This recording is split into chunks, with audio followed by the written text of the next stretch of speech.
Эфирдеги берүүлөрүбүздү күн маек менен улантабыз. Аны мен Каныкей Бозгунов алып барам. Саламатсызбы?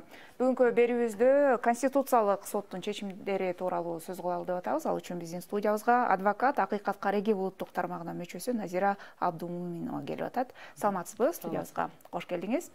Алгач ушул Акыйкат Кареги деген улуттук тармак тууралуу сурагым келип атат. Ошол тууралуу кыскача маалымат бере кетсеңиз, жалпы жарандарга. Акыйкат Кареги бул эми улуттук тармак. Анын ичинде биздин жарандык коом соттордун алып бараткан иштерине көзөмөлдөгөндө эми баягы мониторинг жүргүзгөнгө мүмкүнчүлүгү бар. Ошол соттор кандай адилеттүүлүк менен карап атабы иштерди, чечимдери адилеттүүбү, ошолорду көзөмөлдөп мониторинг кыла турган коом. Бул бир гана Акыйкат Карегин эмес, жана юристы за права деген фонд бар. Ошол фонддун деле мүчөсү болом. Биздин фонддо юристы за права человека жана Акыйкат Карегинде бир нече юристтер бар. Ошол юристтердин ичинен биздин Самат аттуу жигитибиз бул эки маселени көтөрүп чыккан. Конституциялык сотко кайрылдыңыздар, ушул боюнча эмне зарылдык болду? Бизде 2017 жылы жана 2021 жылы жаңы мыйзамдар күчкө кирген. Ал кылмыш жаза кодекси, кылмыш жаза процессуалдык кодекси жана 17 жылы жоруктар кодекси чыккан. Кийин ал жоюлуп, анан азыр укук бузуулар кодекси күчкө кирди. Ошол жаңы мыйзамдар күчкө киргенде мурда 1997 жылы чыгарылган, күчкө кирген, биз колдонуп жүргөн мыйзамдар жокко чыгарылып, бирок ошол мыйзамда мурда каралган бир нече беренелер өзгөртүлүп калды да жаңы мыйзамда. Бул Саматтын көтөрүп чыккан маселеси биринчиден жаңы күчкө кирген мыйзам мурдакы мыйзамдагы талаптарды мындай ордотуп койду да. Мисалы, мурда бизде соттолуп, сот күчүнө, өкүмү күчүнө киргиче алдын ала камак түрүндө камакта отурган убактысы жарандарыбыздын бир күнү 2 күнгө эсептелчү. Жаңы мыйзам аны өзгөртүп, камакта отурган убактысын бир күнгө эсептелет деп чыгарып калган. 2017 жылы. 2017, андан кийин 2021 жылы деле ошол 17 жылы бир күнгө эсептелсин деген талап ошол бойдон калып калган. 17 жылы анча көп өзгөртүүлөр болду. Бул баягы гуманизация деп биздин жарандарыбызга жеңилдетүү максатында өзгөртүлгөн. Бирок бир нече өзгөртүүлөр кайра тескерисинче ордотуп койгон да жагдайларды. Ошол эле 17 жылы камакта отурган соттун өкүмү күчкө киргенге чейинки мөөнөт бир күнгө эсептелет, жана үй камагындагы өтөгөн мөөнөт деле бир күнгө эсептелет деп бекитилген. Ошол кезде деле биз көп эле ал маселени көтөргөнбүз. Биз жактоочулар биригип, бир нече жактоочу болуп жогорку прокуратурага деле барганбыз.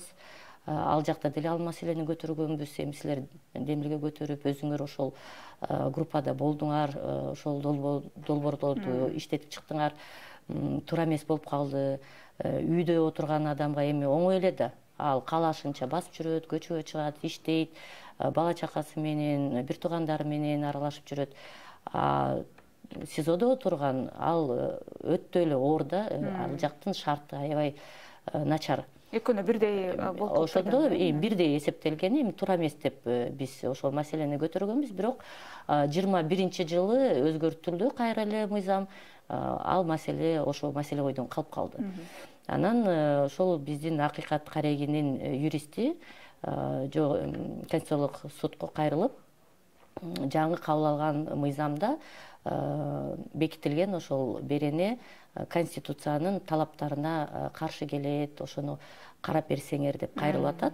Анткени Конституцияда бекитилген, эгерде кандайдыр бир жаңы мыйзам кабыл алынса, ал эч убакта адамдын баягы жагдайын, адамдын укугун бузбаш керек и начарлатпаш керек деп.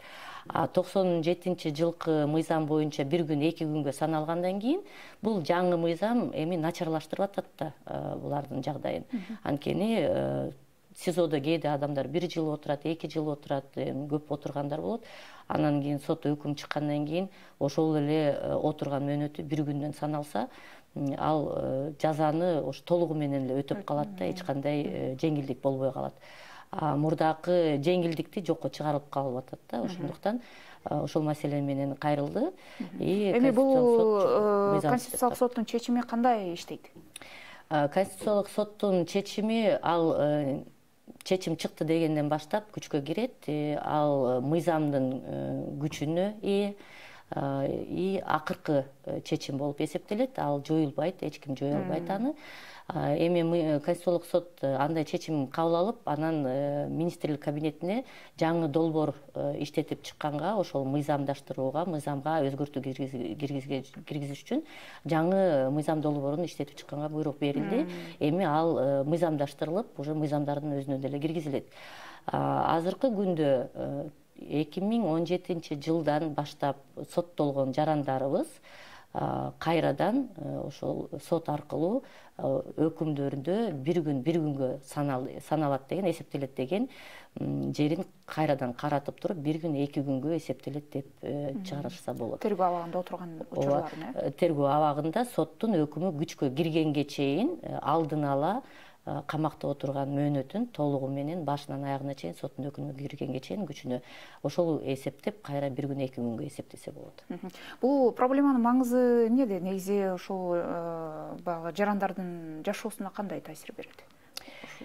Бул эми камакта отурган адамдарга негизи эле эми кыйын эле да. Ар бир адам жазасын өтүп атканда деле, жазасын өтө элек СИЗОдо отурган учурда жеңилдикти үмүттөнүп күтөт, соттон акыйкаттыкты күтөт. Анан кандайдыр бир мындай гуманизация болсо, анан амнистия болсо деп күтүшөт аябай. Анан эми ал соттолгон же камакта отурган адамдар эле эмес, алардын үй бүлөлөрү бар, ата-энелери бар дегендей, бир туугандары бар дегендей. Канчалык эртерээк чыкса, ошончолук баарына мындай жакшы десек болот да. Жакшы кандай пайдасы бар десек, эми алар үчүн бул аябай чоң маселе да, аябай чоң мындай таасир этет да алар үчүн ошол азыркы өзгөрүүлөр. Эми мисалы ошол СИЗОдо отурганда дагы эмне үчүн маанилүү десек, СИЗОдо 1 күнгө эсептелип, жана режимный объектте уже соттолуп, колонияга кетип, айыл жактан жазасын өтөшөт да. Ал жакта деле өтөгөн мөөнөтү 1 күнгө эсептелген. Бул бири-бирине аябай эле эки башкача шартта. Мисалы СИЗОдо отурганда бул бир камеранын ичинде отурат. Ал жакта бир нече адам отурат да, бир камера, кенеде эле камерада. 5-6 кишиден ашык отурушат. Кээ бир камераларда 10 кишиден деле отуруп калышат. Кээде биринин артынан бири очередь менен укташат, ошол орун жетпей. Ошол эле камеранын ичинде, эми ачык эле айтып кетиш керек, туалети деле ошонун ичинде, тамак деле ошонун ичинде жасап жеп ичишет. Анан эртеден кечке чейин кичинекей камалып отурушуп дем алышат. Эми тамеки чеккендер болот ортодо. Бирөөсү чексе, бирөөсү чекпейт. Анан кээ бирлерге балким ал аябай начар таасир этет ден соолугуна. Кыйын эле абалда отурушат.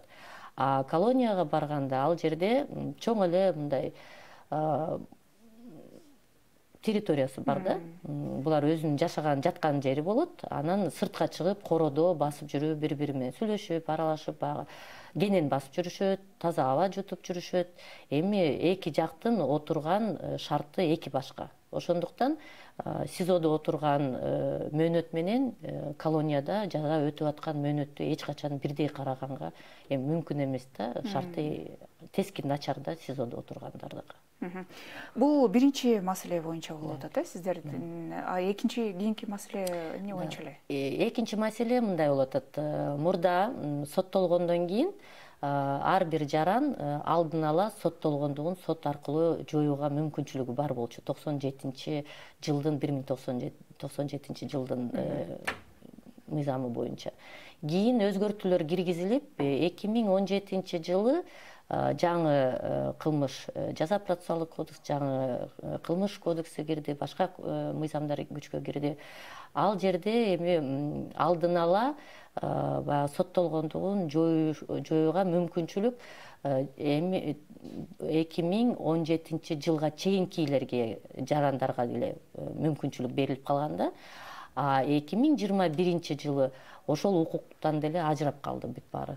То есть 2017 жылы 97 жылдан баштап 97 жылдын мыйзамдары менен соттолгон жарандар 2017 жылга чейин соттолгон жарандар алдын ала сот аркылуу ошо соттолгондугун жоет деген укугун 2021 жылы чыккан мыйзам ошо жокко чыгарып салган.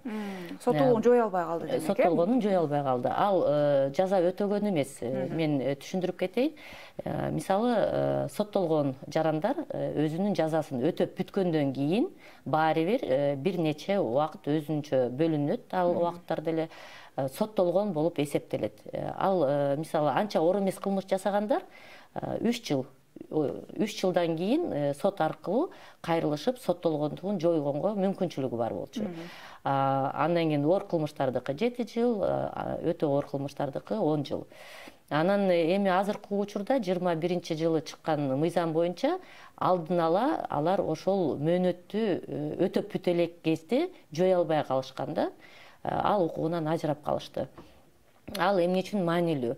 Мисалы, бул жазасын өтөп бүттү да. Өтөп бүткөндөн кийин, мисалы, анча оор эмес кылмыш жасаган жарандарыбыз 3 жыл күтүш керек болчу, жоюш үчүнчү. Алдын ала жоюлат, эгерде жаза өтүп атканда өзүнүн баягы тартиби оңолуп, туура жолго түшкөн болсо, андай характеристикалар топтолот. Андан кийин өтөп бүткөндөн кийин кылмыш жасабаса башка, жакшынакай иштеп, эл катарында эле биздин жарандарыбыздай мыйзамдын талаптарын бузбай жүрсө, кайрылып алдын ала жое алат эле да. Ал жоюштун аябай мындай керектүү маселе да биздин жарандарга. Эмнеге? Көп укуктарынан ажырап калып атышат ошо жоюлмайынча. Мисалы, чет мамлекеттерге чыга албай калышат. Соттолгондугу жөнүндө маалымат азыр талап кылып атпайбы? Кайсыл жакка барбасын, жумушка орношпосун, соттолгон жөнүндө маалымат талап кылып атышат. Россияга жарандарыбыз көп жумуш иштеп, жумуш издеп баратышат, иштегени. Башка чет мамлекеттерге баратышат. Ал жакка барыш үчүн ошондой соттолбогон деген кагаз керек. Ал кагазды алыш үчүн анда 3 жыл, 5 жыл, анан 10 жыл, 7 жыл, анан 10 жыл күтүш керек болуп калып атпайбы? Бул оңолгондон кийин, тартиби оңолду, кылмыш жасабай эле ошол эле акча табыш үчүнбү же башка маселе мененби сыртка чыккысы келсе, ошондой укугунан ажырап калып атышты да. Анан мисалы бала багып алганга мүмкүнчүлүк жок, соттолгондугу жоюлмайынча. Дагы башка маселелер бар да, ошол укуктарынан ажырап калышып атат биздин жарандар.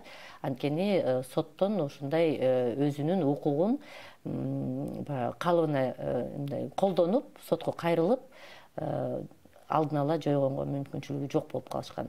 Бизде Конституцияда беренеде бекитилген ар бир адам өзүнүн укугун коргош үчүн же калыбына келтириш үчүн сотко кайрылганга мүмкүнчүлүгү бар деп. Бул жаңы мыйзамдар биринчиден акыбалын начарлаштырып атат, экинчиден эми ошол сотко кайрылганга укугунан ажыратып коюп атат. Эми Конституциялык соттун чечими менен бул маселе кандай жөнгө салынды? Ошондо жоюлуп калдыбы, жанагы соттуулугун жое албайт деген нерсе? Азыркы күндө кайра 2017 жылы чыгарылган мыйзамды кандай кабыл алыш керек, мыйзамы жана ошол мыйзамда көрсөтүлгөн 1997 жылдын редакциядагы мыйзамдары менен соттолгон жарандарыбыз 2017 жылга чейин алардын кайра ошол укугу сотко кайрылып алдын ала соттолгондугун жойгонго мүмкүнчүлүк бар. Кайра калыбына келтирилген ошол калыбына келтирилди. Алар сотко кайрылып, ошол соттолгондугун алдын ала өтөп бүтө электе эле ошол 3 жыл, 7 жыл, 10 жылдык мөөнөтүн өтөп бүтө электе соттон жойдурса болот.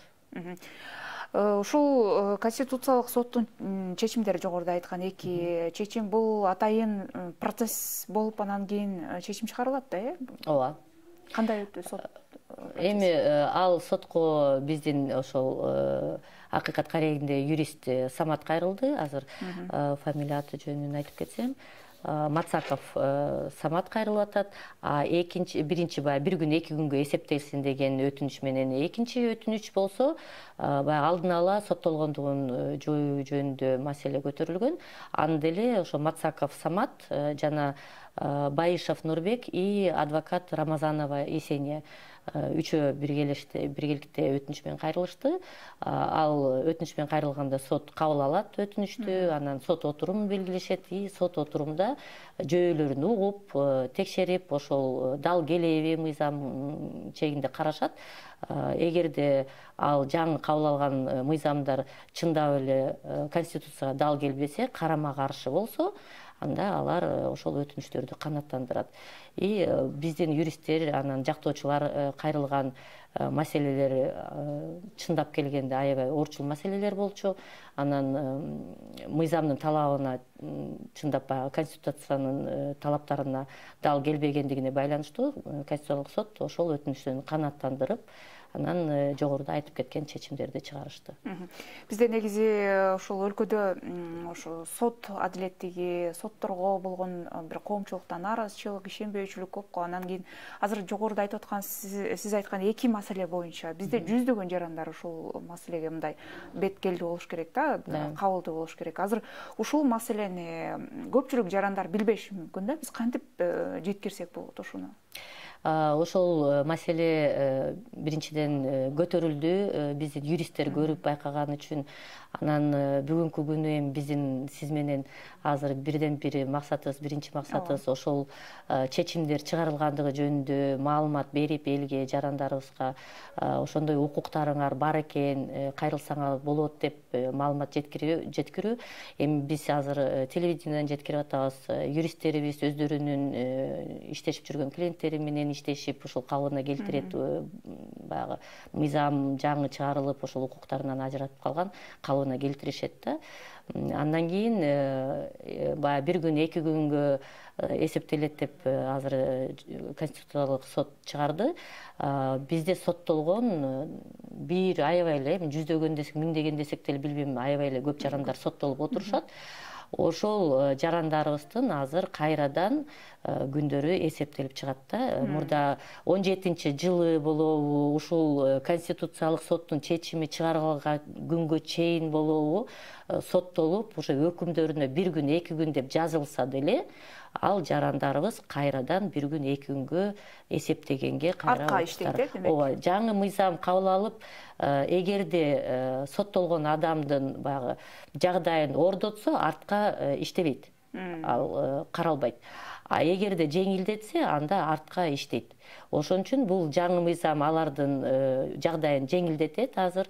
Ошондуктан бул жаңы мыйзамдын негизинде мурда соттолгон жарандарыбыз кайра 1 күн, 2 күнгө баягы алдын ала тергөө учурунда жана сот өкүм чыгарып, сот өкүмү күчкө киргенге чейин мөөнөтү 1 күн, 2 күнгө эсептелип, ошол өтүп аткан жазасынан алынат. Негизи бизде ушунда биздин мыйзамдарда негизи ушул сыяктуу болгон бир карама каршылыктар же терс көрүнүштөр көппү? Жаңы мыйзамдар кабыл алынганда практикада билинет да.